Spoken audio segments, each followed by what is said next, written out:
मुंबईमध्ये प्रदूषण वाढताना दिसून येत आहे आणि त्याच्यामुळे लोकांना बराचसा धोकाही निर्माण झाल्याचं पाहायला मिळतंय। त्याच पार्श्वभूमीवर लोकशाही मराठीनं याविषयीची एक मोहीम सुरू केलेली आहे आणि याच विषयी मुंबईतलं वाढतं प्रदूषण आणि प्लास्टिक असेल किंवा कागदी कपांचा धोका यावर चर्चा करण्यासाठी कामा रुग्णालयाचे डीन डॉक्टर तुषार पालवे हे आपल्यासोबत जोडले गेलेले आहेत। तुषार पालवे सर, मुंबईमधील प्रदूषण हे आता दिवसेंदिवस वाढत चालल्याचं दिसतंय, त्याचा धोका लोकांना आहे, मुंबईकरांना आहे।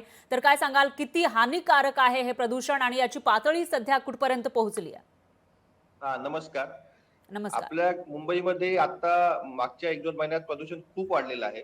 प्रदूषण होण्याची जी मेन कारणं आहेत, ते 2.5 मायक्रॉनचे जे कण हवेमध्ये पसरतात, त्याच्यामुळे प्रदूषण होतं. आणि जे सोर्स असतो प्रदूषणाचा, एक तर असतो पहिले व्हेइकलचं एक्सर्जन, नंतर औद्योगिक मधनं होणारं पोल्युशन, नंतर बांधकामामुळे आणि कचरा जाळण्यामुळे. तर मुंबईत जे प्रदूषण होतंय त्याचं मेन कारण आहे एक तर बांधकाम आणि दुसरं आहे व्हेइकल पोल्युशन. तर ते बांधकामामध्ये जे कण तयार होतात, वाळूचे कण असतात, सिमेंटचे कण होतात. ते कण आपण जेव्हा श्वासोच्छवास करतो, ते आपल्या लंग्समध्ये अटकतात आणि लंग्सची जी इलॅस्टिसिटी असते फुफ्फुसाची, ती कमी व्हायला लागते. आणि त्याच्यामुळे बऱ्याचशा लोकांना इथे जो आजार होतो पोल्युशनमुळे, तो त्याला म्हणतात सीओपीडी. म्हणजे ऑब्स्ट्रक्टिव्ह पल्मोनरी डिसीज असतो तो. आणि त्याच्यामुळे जी लंगची कॅपॅसिटी असते, ती हळूहळू कमी व्हायला लागते. आणि अशा लोकांना युजली जो कॉमन त्रास होतो तो असतो दम लागणं किंवा सारखा खोकला येणं किंवा रात्री खोकला येणं. तर त्याच्यावर कंट्रोल करणं खूप गरजेचं आहे. आणि आपल्याला लोकली ज्या आता जर स्टडी केला आपण, तर मॅक्झिमम जे पोल्युशन झालेलं आहे ते बोरिवली आणि विलेपार्ले या ठिकाणी आहे. त्याला म्हणतात एअर क्वालिटी इंडेक्स. जो जिकडे एअर क्वालिटी इंडेक्स 100च्या वर आहे किंवा 500च्या आसपास आहे, तिकडे एअर पोल्युशनचं प्रमाण खूप जास्त आहे. तर अशा ठिकाणी आपल्याला व्हेइकलचं प्रमाण किंवा बांधकामाचं प्रमाण ते थांबवणं गरजेचं आहे. ते आता जर थांबवलं नाही तर पुढे खूप प्रॉब्लेम येतील. आणि तसेच आता जो काळ आहे म्हणजे हिवाळा चालू आहे, त्याच्यामध्ये ऑलरेडी फुफ्फुसाचे आजार सगळ्यांना होत असतात. आणि अशा वेळी जर पोल्युशन हे वाढलं, हे जर मायक्रॉनचे कण एअरमध्ये वाढले, तर त्याच्यामुळे अजून लंग डॅमेज होऊ शकतं आणि पुढे त्रास होऊ शकतो. निश्चितच पालवे सर, हाच माझा प्रश्न आहे। तुम्ही ज्या पद्धतीनं सांगितलं की त्रास होऊ शकतो, तर हा किती प्रमाणामध्ये त्रास होऊ शकतो आणि पोल्युशन, एअर पोल्युशन हे लोकांसाठी किती धोकादायक ठरू शकतं? आता आमच्या रेग्युलर जी ओपीडी आहे, म्हणजे मागच्या महिन्याभरात कफचे आणि दम्याचे रुग्ण वाढलेले आहेत. आणि बेसिकली जर माणूस रेग्युलर एक्सरसाइज चालू असेल त्याचा, तर त्याला लगेच कळत नाही त्या गोष्टी. पण जे लहान मुलं आहेत किंवा वयस्कर लोक आहेत, त्यांच्यामध्ये हे प्रमाण जास्त वाढतंय. आणि ते कफ झाल्यामुळे त्यांना बाकी इन्फेक्शन होतात. बॅक्टेरियल इन्फेक्शन होतंय, व्हायरल इन्फेक्शन होतंय आणि त्याच्यामुळे न्यूमोनियाचं प्रमाण वाढतंय. आणि फक्त हे एवढंच इन्फेक्शन होत नाही, तसेच लंग कॅन्सर मागच्या 10 वर्षामध्ये लंग कॅन्सरचं प्रमाण सुद्धा मुंबईत वाढत जात आहे.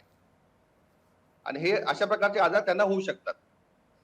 तर मग तुम्ही आता सांगितलंय की लंग कॅन्सरचं प्रमाण सुद्धा वाढलेलं आहे मुंबईमध्ये आणि त्याचबरोबरचे प्लास्टिकचे कप असतील किंवा कागदी कप आहेत, त्याच्यामुळे सुद्धा एक कॅन्सरचा धोका वर्तवला जात प्लास्टिक होता।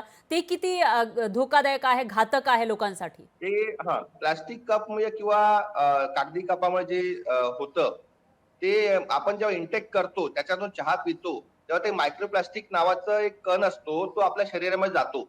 आणि त्याच्यामुळे इंटरनल कॅन्सर व्हायचं प्रमाण वाढतं. म्हणजे इंटेस्टाइनल कॅन्सर वगैरे किंवा बाकी कॅन्सरचं प्रमाण वाढतं. पण एअर पोल्युशनने लंग कॅन्सरचं वाढतं. हं, हं, हं, हं. त्या कपांमुळे किंवा याच्यामुळे लंग कॅन्सरचं वाढत नाही, पण इंटेस्टाइनलचे इश्यूज होतात. हं, हं, हं. डॉक्टर पालवे, पण याच्यामध्ये आणखी एक प्रश्न, तुम्ही सांगितलं की लंग कॅन्सर हा एअर पोल्युशनमुळे होतो आणि त्याचबरोबर कप सुद्धा तेवढेच धोकादायक आहेत आणि अशामध्ये मृत्यूचं जे प्रमाण आहे, मुंबईमध्ये जेवढ्या लोकांचा दरवर्षी मृत्यू होतो हां, त्याच्यापैकी लंग 5% कॅन्सरचं मृत्यू हे पोल्युशनमुळे किंवा प्रदूषणामुळे होतात, असा एक अहवाल मागच्या काही महिन्यांमध्ये समोर आला होता। हो, पोल्युशनमुळे जे कॉमनली जे डेथ होते, त्याच्यामध्ये सीओपीडीने होते, अस्थमाने होते. त्याचं प्रमाण सुद्धा बरंच वाढलंय मागच्या 10 वर्षात. आणि लंग कॅन्सरचं प्रमाण पण वाढलंय. फक्त लंग कॅन्सरमध्ये इश्यू जो असतो, की लंग कॅन्सर स्टार्टिंगला माणूस खोकतो आणि त्याच्यामुळे तो बाकी त्याला इन्फेक्शन वाटतं किंवा आजार आजार आहे काय ते निग्लेक्ट केला जातो. आणि लंग कॅन्सरची जेव्हा स्टेज 2 किंवा 3 होते, तेव्हा तो डायग्नोस होतो. त्यामुळे लंग कॅन्सरमुळे होणाऱ्या डेथचं प्रमाण सुद्धा बरंच वाढलेलं आहे. सर, मग याच्यामध्ये एक शेवटचा प्रश्न तो म्हणजे उपाययोजना काय करता येतील? प्रदूषण बोर्ड असेल त्यांच्याकडून आता तर ज्या केल्या तऱ्हेचं जात आहेत आम्ही, किंवा सांगितलं जात आहे की करणार, मग लोकांनी नेमकं काय करायला पाहिजे? लोकांनी आता जी शासन जी काळजी घेईल किंवा जे बांधकाम थांबवतील किंवा व्हेकलचं पहिलं आपल्याला जे जर व्हेकल पोल्युशन थांबायचं असेल तर पब्लिक ट्रान्सपोर्ट वाढवलं पाहिजे. आपण रोड वाढवले, कोस्टल रोड तयार केले किंवा फ्लायओव्हर तयार केले, त्याच्यामुळे पब्लिक ट्रान्सपोर्ट वाढला नाही, अजून प्रायव्हेट व्हेकल्स वाढलेत आणि त्या गोष्टीमुळे पोल्युशन तर वाढतच आहे. आपण जर पब्लिक ट्रान्सपोर्ट स्ट्रेंथन केला, बसेससाठी वेगळी लेन तयार केली, तर व्हेकलचं पोल्युशन थोडं कमी होईल. आणि तसेच दुसरी गोष्ट जे कन्स्ट्रक्शन मुळे होत आहे, कन्स्ट्रक्शनवर त्या एरियामध्ये रेग्युलर चेकअप झाला पाहिजे मार्गांचा. म्हणजे त्या तिकडची एअर क्वालिटी इंडेक्स जर 250च्या वर जायला लागला किंवा 100च्या वर जायला लागला, तर तिकडे आपल्याला बांधकाम थांबवलं पाहिजे टेम्पररी. आणि जसं ते मायक्रॉन्स खाली सेटल डाऊन होतील, तर परत तुम्ही कन्स्ट्रक्शन स्टार्ट करू शकता. निश्चितच. डॉक्टर पालवे, धन्यवाद. तुम्ही लोकशाही मराठीशी बोललात त्याबद्दल. तर नेमकं काय काय करायला पाहिजे, कशा पद्धतीनं उपाययोजना करायला? लोकशाही मराठी ऐका, पहा, जागरूक रहा.